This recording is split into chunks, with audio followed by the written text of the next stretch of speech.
Hello everyone, welcome to sweet memories. Upcoming రివ్యూలోకి వెళ్ళిపోదాం. అమర్ తన ఫ్యామిలీకి థ్రెట్ ఉందని తెలుసుకొని పిల్లల్ని బాగీని గుర్తు చేసుకుంటాడు. రాథోడ్కి కాల్ చేసి, రాథోడ్ నేను వచ్చేంత వరకు ఎవ్వరిని అడుగు బయట పెట్టనివ్వద్దు, అందరికీ థ్రెట్ ఉంది, మనకి ఇంటెలిజెన్స్ రిపోర్ట్ ద్వారా టెర్రరిస్ట్ అటాక్ చేస్తారు అని చెప్పి రిపోర్ట్ వచ్చింది అని చెప్పడంతో ఇంకా అలా రాథోడ్ కూడా షాక్లో ఉంటాడు. ఇదే విషయాన్ని బాగి, మనోహరి అండ్ చెంబా ముందు ఇండైరెక్ట్గా చెప్తాడు రాథోడ్. ఇంకా అమర్ హుటాహుటిన ఇంటికి బయలుదేరి వస్తాడు. రాగానే బాగి వైపు, పిల్లల వైపు చాలా అంటే చాలా ప్రేమగా చూస్తూ ఉంటారు అమర్. డాడ్, ఏమైంది డాడ్, మీరు ఇంత త్వరగా వచ్చేసారేంటి అని అడుగుతారు ఏమీ తెలియక పాపం పిల్లలు. పిల్లలు, రేపు మార్నింగ్ మీరందరూ కొత్త ప్లేస్కి వెళ్తున్నారు, ఓకే అని అంటారు. కొత్త ప్లేసా? ఎక్కడికి డాడ్? టూరా అని అడుగుతారు. కాదమ్మా, ఈ ఇంట్లో కాకుండా రేపు 1 డే మాత్రం మిమ్మల్ని ఒక సేఫ్ హౌస్కి ట్రాన్స్పోర్ట్ చేస్తున్నాను, కాబట్టి అందరూ అందరూ లగేజ్ సర్దుకొని సిద్ధంగా ఉండండి, ఓకేనా అని అంటారు. ఓకే డాడ్ అని ఇంక చెప్పేసరికి అమర్ అక్కడి నుండి వెళ్ళిపోతారు. ఇంక వెంటనే అలా మనోహరి, అమ్మో ఎవడో మళ్ళీ టార్గెట్ చేసినట్టున్నాడు, నా ప్రాణాలు నేను కాపాడుకుంటే సరిపోతుంది, ఏం చేయాలి, రేపు మాత్రం ఎలా అయినా అమర్ చెప్పినట్టు సేఫ్ ప్లేస్కి వెళ్ళిపోయి ప్రశాంతంగా ఉండాలి అని మనోహరి స్వార్థంగా తన గురించి తనే ఆలోచించుకుంటుంది. కానీ బాగి మాత్రం ఎలా అయినా పిల్లలకు ఏమీ అవ్వకుండా చూసుకోవాలి, పిల్లలపై చిన్న గీత కూడా పడకుండా ఖచ్చితంగా తీసుకువెళ్ళాలి అని పాపం బాగి మనసులో అనుకుంటుంది. ఇది ఇలా ఉండగా మార్నింగ్ అవుతుంది. పిల్లలందరూ రెడీ అయ్యి సేఫ్ హౌస్కి వెళ్ళాలి అని ఇంకా వెయిట్ చేస్తూ ఉంటారు. అప్పుడే కరెక్ట్గా రాతోడేమో, ఇప్పుడు సార్ ఒక వెహికల్ పంపిస్తానన్నారు, ఆ వెహికల్లో అందరం సేఫ్ హౌస్కి వెళ్ళొచ్చు అని ఆలోచిస్తాడు. ఇంకా అమరేమో తన ఆఫీస్కి వెళ్ళి అన్ని వర్క్స్, అసలు వాళ్ళెవరు, వాళ్ళ డీటెయిల్స్ ఏంటి, వాళ్ళు మా ఇంటి చుట్టుపక్కల ఎవరినైనా మఫ్టీలో పెట్టి రెక్కి చేయించారా, ఇవన్నీ విషయాలు ఆలోచిస్తూ కొన్ని రిపోర్ట్స్ని ఫైనలైజ్ చేస్తూ ఉంటాడు అమర్. కరెక్ట్గా అదే టైంకి ఇంకా అలా అమర్ వాళ్ళ ఇంటి ముందుకి ఒక ఎల్లో కలర్ వ్యాన్ అయితే వస్తుంది. ఆ వ్యాన్ని చూస్తారు. స్కూల్ బస్ టైప్లో టెంపో ట్రావెలర్. ఇంకా అది చూసి, పిల్లలు మీ డాడీ పంపించిన ట్రావెలర్ వచ్చేసింది, రండి వెళ్దామని చెప్పి ఇంకా పిల్లలు, బాగి, మనోహరి, చెంబ అందరూ కలిసి ఎక్కుతారు ఆ టూర్ ట్రావెల్ బస్ని. ఇంకా ఎక్కేసరికి అలా హ్యాపీగా వాళ్ళైతే తీసుకువెళ్తూ ఉంటారు. అమ్మయ్య, అమర్ చెప్పినట్టు ఈ వ్యాన్ ఎక్కేసాం, ఇప్పుడు ప్రశాంతంగా ఉంది అని ఇంకా హ్యాపీగా అనుకుంటూ ఉండగానే అప్పుడే కరెక్ట్గా ఆర్మీ ఆఫీసర్స్ అయితే, అమర్ పంపించిన ఆర్మీ ఆఫీసర్స్ ఇంటికి వస్తారు. ఇంటికి వచ్చి చూసేసరికి డోర్ లాక్ చేసి ఉంటుంది. సార్, నేను ఇక్కడికి వచ్చేసరికి డోర్ లాక్ చేసి ఉంది సార్ అని అమర్కి ఆ సోల్జర్ ఇన్ఫర్మేషన్ ఇవ్వడంతో అమర్ రాథోడ్కి కాల్ చేస్తారు. హలో రాథోడ్, ఎక్కడికి వెళ్ళారు మీరు అని అడుగుతారు. అదేం సార్, మీరే కదా ఒక బస్ పంపించారు అని అంటారు. రాథోడ్, నేను పంపించింది ఏం బస్ రాథోడ్, నేను పంపించింది వైట్ కలర్ టెంపో ట్రావెలర్, మరి మీరెక్కింది అని అంటారు. మేము ఎల్లో కలర్ ఎక్కాం సార్ అని అంటారు. రాథోడ్, ఇట్స్ ఎ ట్రాప్, టెర్రరిస్టులు కావాలని మిమ్మల్ని ట్రాప్ చేశారు రాథోడ్ అని అనేసరికి ఒక్కసారిగా అలా రాథోడ్ వెనక్కి తిరిగి చూడగానే రాథోడ్ తలకి ఒకడైతే గన్ గురి పెడతాడు. ఒక్కసారిగా రాథోడ్ షాక్లో ఉండిపోతాడు. రేయ్, కదిలావో షూట్ చేసేస్తాం అని అంటాడు ఆ వ్యక్తి. ఇంక పాపం ఏం చేయాలో అర్థం కాదు రాథోడ్కి. అండ్ పిల్లలు, బాగి, మనోహరి అందరూ ఒక్కసారిగా ఆయన చేతిలో గన్ ఉండేసరికి షాక్ అయిపోతారు.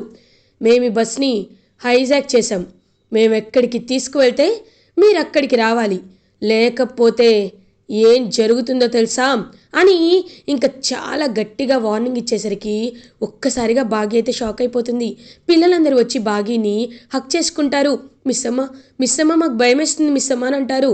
పిల్లలు భయపడకండి, ఇలాంటి వాళ్ళు ఎప్పటికీ ఏమీ చేయలేరు, మీ డాడీ ఉన్నారు కదా, ఆయన వచ్చి ఖచ్చితంగా మనల్ని కాపాడతారు, మీరేమీ కంగారు పడద్దు అని పిల్లలందరికీ ధైర్యం చెప్తుంది మనోహరి. ఇంకా వెంటనే ఒక పెద్ద హెడ్ అయితే ఆ డ్రైవర్కి కాల్ చేస్తాడు. బస్లో ఉన్న డ్రైవర్, వాడు టెర్రరిస్టే, వాడికి కాల్ చేస్తారు. హలో చెప్పండి భాయ్ అని అంటారు. రేయ్, ప్లాన్ గుర్తుంది కదా, ఇప్పుడు ఆ బస్ని నువ్వు ఒక ఎత్తైన లోయ దగ్గరికి తీసుకువెళ్ళాలి, కరెక్ట్గా బస్ స్పీడ్ బ్రేకర్స్ లేకుండా చేసి లాస్ట్ మినిట్లో నువ్వు మనకి సంబంధించిన వ్యక్తులందరూ దూకేయండి, బస్ గేట్స్ అన్నీ లాక్ చేసేయండి, అప్పుడు ఆ బస్సు అందరితో కలిసి లోయలో పడిపోతుంది. ఇంకా పడిపోతే వాళ్ళు పైకి పోతారు కదా, ఇది మన ప్లాన్ అని అంటారు. ఓకే బాయ్, మేము కరెక్ట్గా హై ఆల్టిట్యూడ్కి వెళ్ళిన తర్వాత బస్సులోని దూకేస్తామని ఇంకా అలా ఒక ప్లాన్ వేసుకుంటారు వాళ్ళందరూ.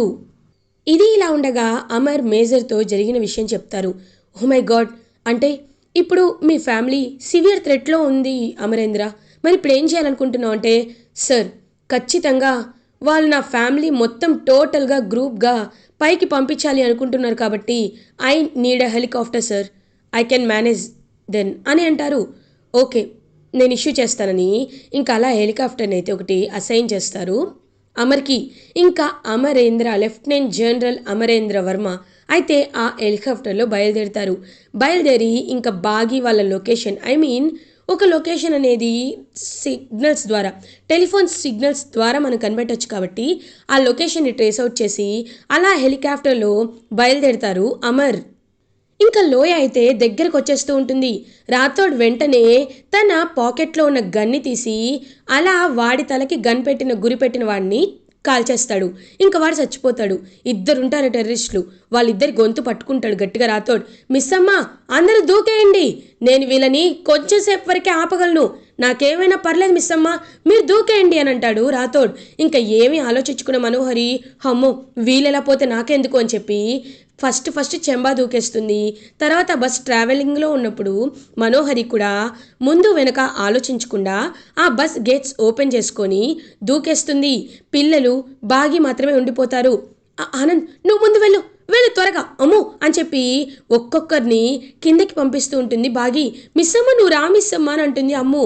అమ్ము నేను వస్తాను, నువ్వు పదమ్ము అని చెప్పి ఇంకా అలా ఫస్ట్ అమ్ము, తర్వాత ఆనంద్, ఆకాష్, అంజు అలా ఒక్కొక్కరిని దింపుతూ ఉంటుందన్నమాట బాగి. ఇంకా అలా కరెక్ట్గా లాస్ట్ సీట్లో బుజ్జమ్మ ఉండిపోయేసరికి ఒక్కసారిగా రాథోడికి కూడా అవుట్ ఆఫ్ కంట్రోల్లో ఉంటుంది. ఒక 1 మినిట్ దూరంలోనే ఆ లోయ అనేది ఉంటుంది. ఇంకా వెంటనే అక్కడికి హీరో ఎంట్రీ ఇస్తారు అమరేంద్ర. వచ్చి గట్టిగా ఇంకా అలా ఆ హెలికాప్టర్తో వాడిని అడ్డుకోవడానికి ప్రయత్నిస్తూ ఉంటారు. ఒక క్రేన్ టైప్ ఫామ్ చేసి ఆ బస్ని వెనక్కి లాగుతూ ఉంటాడనమాట అమరేంద్ర.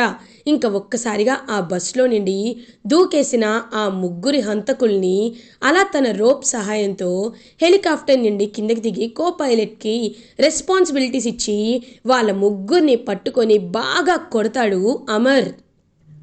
ఇంకా కరెక్ట్గా అలా వాళ్ళు క్రెయిన్తో ఆపేసరికి ఒక చైన్ ఫార్మేషన్తో బస్ అనేది లోయ ఆల్మోస్ట్ టిప్ ఎండ్ వరకు వచ్చి ఆగిపోతుంది.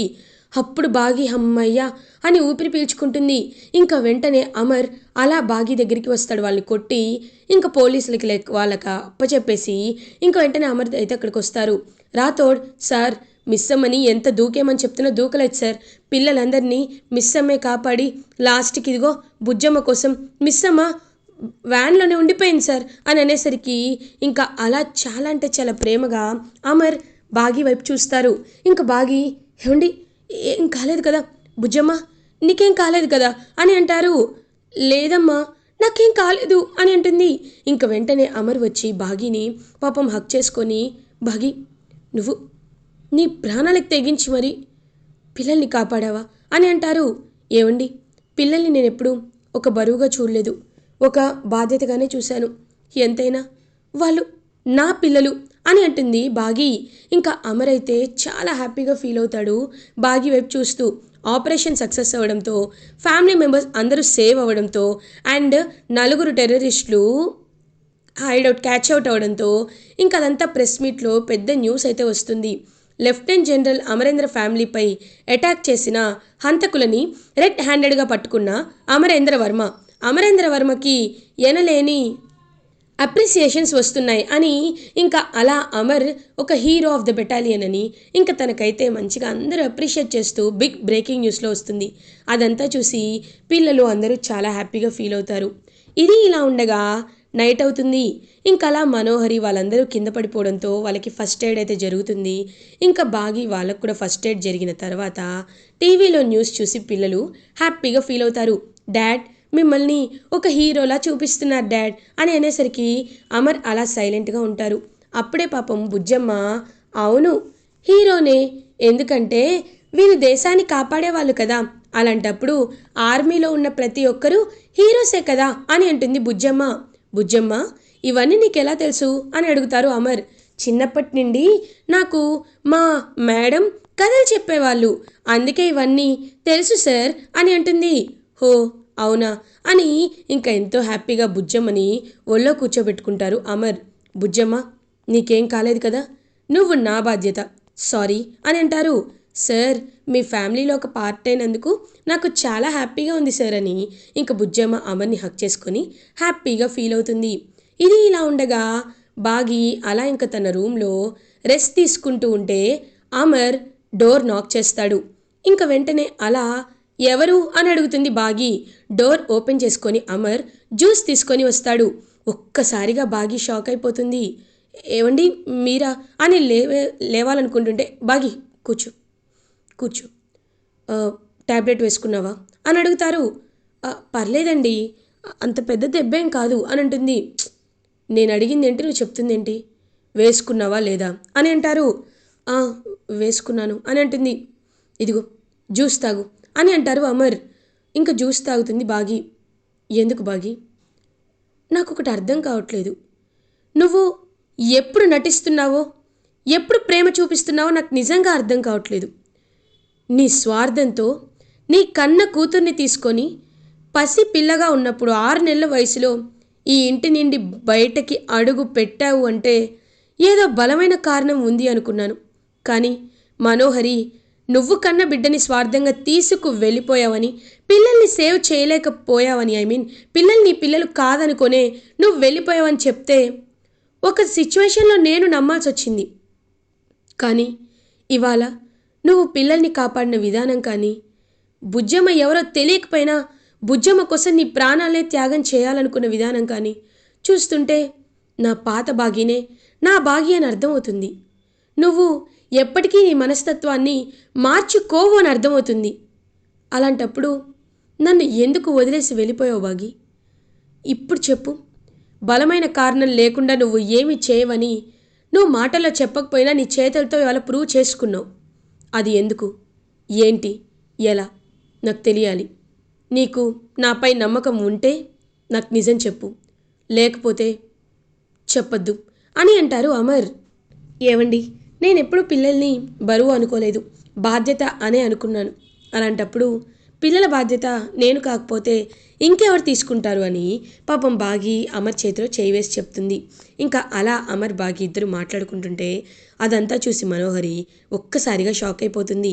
ఇంకా వెంటనే అలా మనోహరి వైపు చెంబా చూస్తూ, నేను చెప్తూనే ఉన్నాను ఇలాగే జరుగుతుందని, కానీ వింటుందా, ఇప్పుడు నేనెందుకు చెప్పాలే అని అనుకుంటుంది.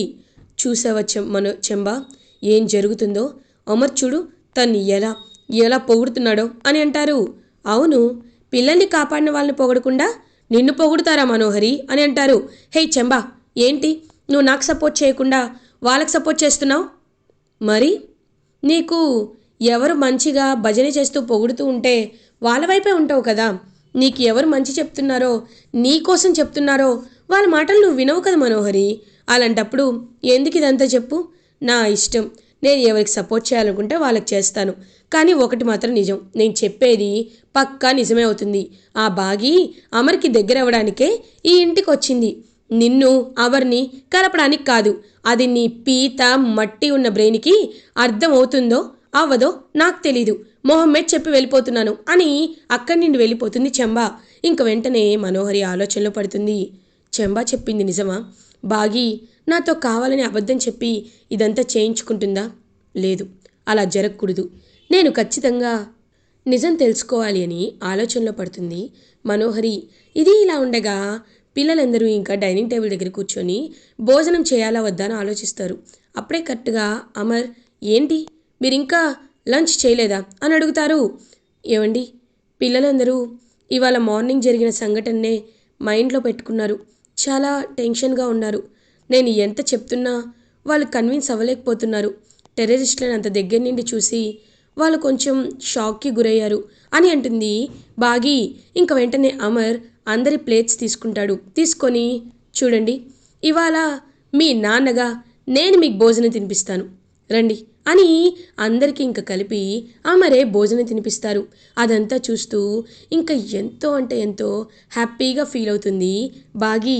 ఇంకా అరుంధతి ఫోటో వైపు చూస్తూ, అక్క నువ్వు కోరుకుంది ఇదే కదా, ఆయన స్ట్రిక్ట్నెస్ పోయి పిల్లలతో సంతోషంగా ఉండాలని, ఈ ఇంటికి ఒక వెలుగు రావాలనే నువ్వు కోరుకున్నావు, అలాగే జరుగుతుందక్క అని పిల్లలందరూ అమర్ చేతి భోజనం తింటూ ఎంతో హ్యాపీగా ఫీల్ అవుతుంటే ఇంకా బాగి కూడా చాలా హ్యాపీగా వాళ్ళ వైపు చూస్తూ ఉండిపోతుంది.